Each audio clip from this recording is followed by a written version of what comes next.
Hi hello friends, ನಮಸ್ಕಾರ. Welcome to my YouTube channel. ಇದು ಉತ್ತರ ಕರ್ನಾಟಕದ ಸ್ಪೆಷಲ್ ರೆಸಿಪಿ ಅಂತಲೇ ಪ್ರಸಿದ್ಧಿ. ಯಾಕಂದರೆ ಈಗ ಮಾವಿನ ಹಣ್ಣಿನ ಸೀಸನ್ ಬೇರೆ ಇರೋದ್ರಿಂದ ಚಪಾತಿಯೊಳಗೆ ಬಹಳ ರುಚಿಕರವಾಗಿರುವಂಥದ್ದು ಮಾವಿನ ಹಣ್ಣಿನ ಶ್ರೀಕರಣಿ. ನಮ್ಮಲ್ಲಿ ಎಲ್ಲ ಫೇಮಸ್ ಇದು. ಮೊದಲಿಗೆ ಇವನ್ನೆಲ್ಲ ಹಣ್ಣುಗಳನ್ನ ಸ್ವಚ್ಛಗೆ ಒಂದೆರಡು ಬೇರೆ ತೊಳ್ಕೊಬೇಕು. ಆಮೇಲೆ ಹಣ್ಣಿನಲ್ಲಿರುವ ಎಲ್ಲ ರಸವನ್ನು ತೆಗಿಬೇಕು. ಈ ರೀತಿ ಇದರೊಳಗೆ ಎರಡು ರೀತಿ ಹಣ್ಣುಗಳು ಸಿಗ್ತಾವೆ. ಜಾಸ್ತಿ ರಸ ಬರುವಂಥ ಹಣ್ಣುಗಳು ಇರ್ತಾವೆ, ಕಡಿಮೆ ಇರ್ತಾವೆ. ಗೋವಾದ ಮಾವಿನಕಾಯಿ ಇರುತ್ತೆ, ಮತ್ತು ಸೀಕರಣಿಗಂತೆ ಸಪ್ರೇಟ್ ಹಣ್ಣುಗಳೂ ಸಿಗ್ತಾವೆ. ನೀವು ಮಾರ್ಕೆಟ್ನೊಳಗೆ ಕೇಳಿ ತೊಗೋಬೇಕು ಫ್ರೆಂಡ್ಸ್. ನಾವಿದೀಗ ರೆಡಿ ಆಗಿದೆ. ನಾವೆಲ್ಲ ಹಣ್ಣುಗಳನ್ನು ರಸ ತೆಗೆದು ಇದಕ್ಕೆ ರುಚಿಗೆ ತಕ್ಕಷ್ಟು ಬೆಲ್ಲ, ಅಂದರೆ 1 ಕಪ್ಪು ಬೆಲ್ಲ ಆದರೆ ಜಾಸ್ತಿ ಆಗುತ್ತೆ.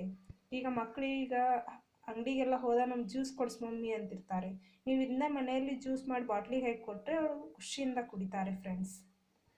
ಇದೀಗ ಬೆಲ್ಲ ಹಾಕಿದ್ದೇನೆ. ಬೆಲ್ಲ ಹಾಕಿ ಇದಕ್ಕೆ ಸ್ವಲ್ಪ ಏಲಕ್ಕಿ ಪುಡಿಯನ್ನು ಅಥವಾ 4 ಅಥವಾ 5 ಏಲಕ್ಕಿ ಪುಡಿಯನ್ನು ಜಜ್ಜಿ ಪುಡಿ ಮಾಡಿ ಹಾಕಬೇಕು ಫ್ರೆಂಡ್ಸ್. ಬಹಳ ರುಚಿಕರ ಇರುತ್ತೆ ಮತ್ತು ವಾಸನೆಯೂ ಚೆನ್ನಾಗಿ ಬರ್ತದೆ. ಮಕ್ಕಳಿಗೆ ಕುಡಿಯೋಕ್ಕೂ ಇಷ್ಟಪಟ್ಟು ಕುಡಿತಾರೆ.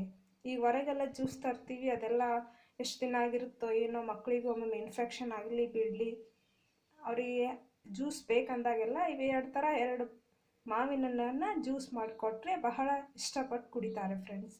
ಮತ್ತು ಇದು ಚಪಾತಿ ಒಳಗೆ ಬಹಳ ರುಚಿಕರವಾಗಿರುತ್ತೆ. ನೀವು ಹಾಗೇನೂ ಕುಡಿಬೋದು ಫ್ರೆಂಡ್ಸ್. ಈಗ ಇನ್ನೆಲ್ಲವನ್ನು ಮಿಕ್ಸ್ ಮಾಡಬೇಕು. ನಾವು ಇದಕ್ಕೆ ಮಾವಿನ ಹಣ್ಣಿನ ಶ್ರೀಕರಣಿ ಅಂತ ಕರಿತೀವಿ ಫ್ರೆಂಡ್ಸ್. ಇದನ್ನು ವಿಡಿಯೋವನ್ನು ಪೂರ್ತಿವರೆಗೆ ನೋಡಿ ಮತ್ತು ನಿಮ್ಮ ಫ್ರೆಂಡ್ಸ್ಗೂ ಶೇರ್ ಮಾಡಿ, ಲೈಕ್ ಮಾಡಿ, ಸಬ್ಸ್ಕ್ರೈಬ್ ಮಾಡಿ ನಮ್ಮ ಚಾನಲನ್ನು. ಇದು ಒಂದು ಟ್ರೈ ಮಾಡಿ ನೋಡಿ ಫ್ರೆಂಡ್ಸ್, ಇನ್ನೂ ರುಚಿಕರ. ನೀವು ಮನೆಯಲ್ಲೇ ಮಾಡಿ ಬಹಳ ರುಚಿಯಾಗಿದೆ. ಮನೆ ಜ್ಯೂಸ್ ತರೋದಕ್ಕಿಂತ ಇದನ್ನೇ ಮಾಡಿ ತಗೊಳ್ಳೋದು ಚಲೋ ಅನಿಸುತ್ತೆ. ಯಾಕಂದರೆ ನಾವು ಇದನ್ನ ವಾರದ ಅಥವಾ 2 ಬಾರಿ ಆದರೂ ಮಾಡ್ತೀವಿ ಫ್ರೆಂಡ್ಸ್ ನಾವು ಮನೆಯಲ್ಲಿ. ಇದನ್ನೆಲ್ಲವೂ ಚೆನ್ನಾಗಿ ಮಿಕ್ಸ್ ಮಾಡಬೇಕು ಫ್ರೆಂಡ್ಸ್. ನಾನು ಇದನ್ನು ಒಟ್ಟು ಮಿಕ್ಸಿಗೆ ಹಾಕಿಲ್ಲ ಫ್ರೆಂಡ್ಸ್, ಒಟ್ಟು ರುಬ್ಬಿಲ್ಲ. ಕೈಲೇ ಎಲ್ಲ ನಾವು ಹಣ್ಣನ್ನು ರಸವನ್ನು ಕೈಲೇ ತೆಗೆದು ಆಮೇಲೆ ಸ್ಪೂನಿಂದ ಎಲ್ಲವನ್ನು ಮಿಕ್ಸ್ ಮಾಡಬೇಕು. ಅದಕ್ಕೆ ಏಲಕ್ಕಿ ಪುಡಿಯನ್ನು ಹಾಕಬೇಕು.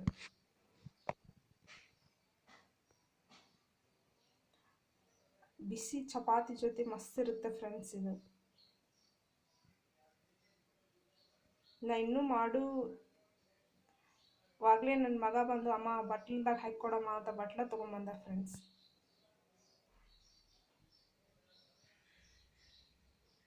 ಬಹಳ ರುಚಿಕರವಾಗಿರುತ್ತೆ. ನೀವೊಮ್ಮೆ ಟ್ರೈ ಮಾಡಿ. ಸಿಂಪಲ್, ಯಾವ ಜಾಸ್ತಿ ವಸ್ತುಗಳೂ ಬೇಕಾಗಿಲ್ಲ ಮತ್ತು ಟೈಮೂ ಜಾಸ್ತಿ ಹಿಡಿಯಲ್ಲ ಫ್ರೆಂಡ್ಸ್. ನೀವು ನೈಟ್ ಬೇಕಾದ ಜಲ್ದಿ 1 ಅವರ್ನೊಳಗೆ ಮಾಡ್ಬೋದು ಇದನ್ನು ನೋಡಿ ಫ್ರೆಂಡ್ಸ್. ಈ ಚಪಾತಿ ಬಹಳ ರುಚಿಕರವಾಗಿದೆ.